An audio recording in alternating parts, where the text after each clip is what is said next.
Around 3,400 years ago, Egypt was a land of gods. A pantheon of deities governed every part of life.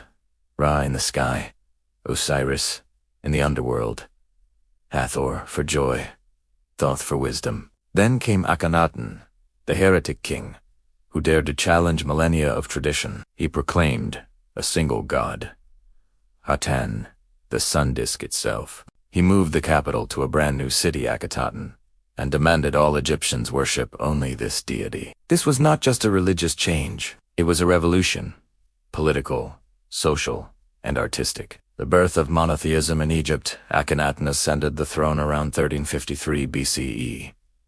Early in his reign, he began subtly elevating Aten, but gradually, his vision became radical. Priests of other gods lost power. Temples dedicated to Amen, Osiris, and countless others were closed, stripped of wealth, or abandoned. Art changed.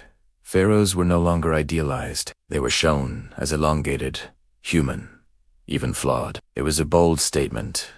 The divine king and God were one, and only one God mattered. The social and political upheaval, not everyone accepted this change. Priests resisted. Traditionalists whispered against him. Economies tied to temple wealth began to collapse. Akhenaten was isolated. He ruled a kingdom where the majority still practiced the old faiths in secret. And yet, he pressed forward, convinced that Aten alone could unify Egypt and bring harmony. What could have happened if monotheism survived? Imagine if Akhenaten's revolution endured. Egypt's religion and culture would have shifted permanently toward monotheism, centuries before Judaism, Christianity, or Islam.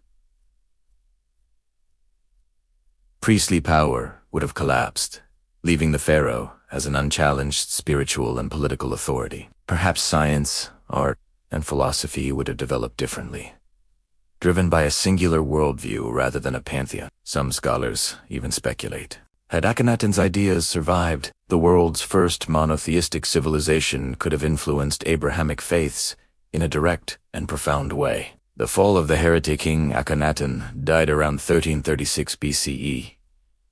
His son, Tutankhamun, restored the old gods. Akhenaten was abandoned. Temples of Amun were rebuilt. History tried to erase Akhenaten, his name removed from monuments, his city left of the sands. But traces remain. The sun disk Aten still appears in reliefs.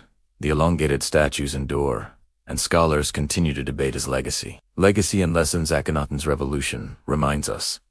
Ideas can challenge the very foundation of society. Even when suppressed, radical visions leave traces that shape culture for centuries. History is not always a straight path. Sometimes it is a series of bold experiments that fail, yet inspire generations. What if his vision had succeeded? Perhaps the history of religion, art, and power would be unrecognizable today. Akhenaten dared to ask one question.